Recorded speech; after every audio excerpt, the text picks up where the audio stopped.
25 minutes away from 9. Well, it is still very early in the morning, but I'm wondering what's for dinner at your place.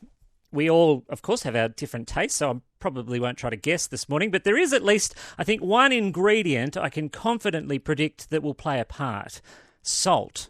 There's barely a decent recipe in the world that doesn't call for it. And even if you don't add it yourself, there's a better than average chance it'll sneak its way in as part of the other ingredients. Salt is everywhere in cooking and eating and has been so for centuries.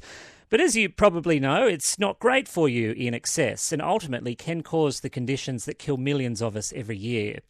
Very, very early this morning at a conference on the other side of the world, the results from one of the largest dietary studies ever undertaken were delivered to a group of cardiac specialists, and it found we need to urgently end our love affair with salt. The lead investigator is, no doubt very tired, but hopefully very proud, Professor Bruce Neal, a professor of medicine at the George Institute for Global Health, and he joins us this morning. Morning, Bruce. Morning, Ian. We really appreciate your time this morning. Even if you avoid salt, you're probably still eating too much of it. Yeah, that's right, because most of the salt that you get in Australia, at least, comes in processed and packaged foods. Okay, it does kill a lot of us every year, or it causes the death of quite a lot of us every year. Yeah, the problem with salt is that you eat much more of it than you actually need. And throughout your lifetime, what it does is it pushes up your blood pressure. And blood pressure is a main cause of stroke, heart attack, kidney disease, some of the most common things that kill us. This brings us to this big study, which has been taking place over a very long period of time. Talk us through, it was kind of taking a look at salt substitutes and whether they could play a part in this. How did you go about this and why did you want to study it in the first place?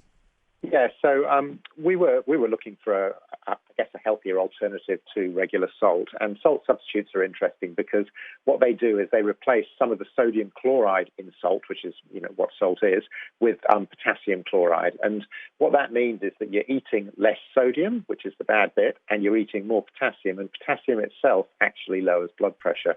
So what we wanted to do was actually go one step further and show that not only could eating the salt substitute lower blood pressure, but it might also prevent strokes, heart attacks, and indeed premature death. And in fact, that's exactly what we showed.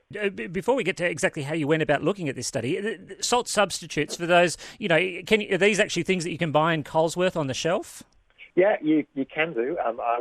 The trouble is that you'll have to go and look in the sort of the health food aisle, or indeed they may just not be on the shelf of your local supermarket. And they're often called light salt, and they come in a pack that looks like salt. They've just got a slightly different label, and if you read the composition, you'll find that it's got potassium in it rather than just sodium. But it's not something like MSG, for example, which a lot of people use as a substitute for salt? It's not. No, it's different to MSG. Okay. This study, really fascinating how you kind of did this. You kind of gave, in China, a number of households, you gave them access to salt substitutes. You left a number of households with normal salt, and you watched their health over a period of many years.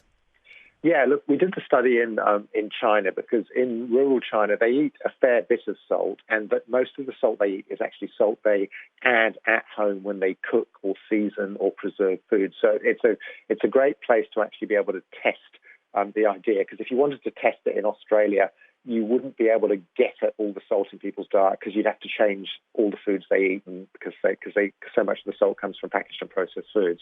So that's exactly what we did in China. We left 300 villages just using regular salt, and we provided salt substitute free of charge to the other 300 and followed them for 5 years. What happened? Well, what we found was that we very clearly reduced the risk of having a stroke, and the risk of dying prematurely, and the risk of getting a heart attack. So pretty profound effects for something that is so humble. Yeah. I guess the reason people use salt is not so much because they love the flavour of or the taste of salt itself, but rather what it does to recipes, what it does to food more broadly. It adds flavour, it enhances flavour. Do salt substitutes do the same?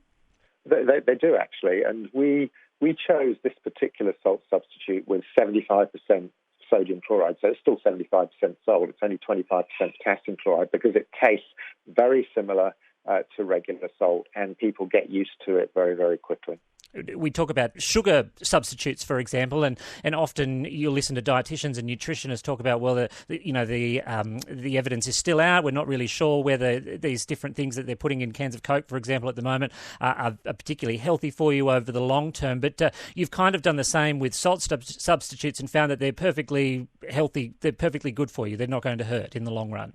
Oh, look, the evidence is absolutely incontrovertible from this study. I mean, this was a huge project that studied 21,000 people for 5 years and looked at really definitive outcomes.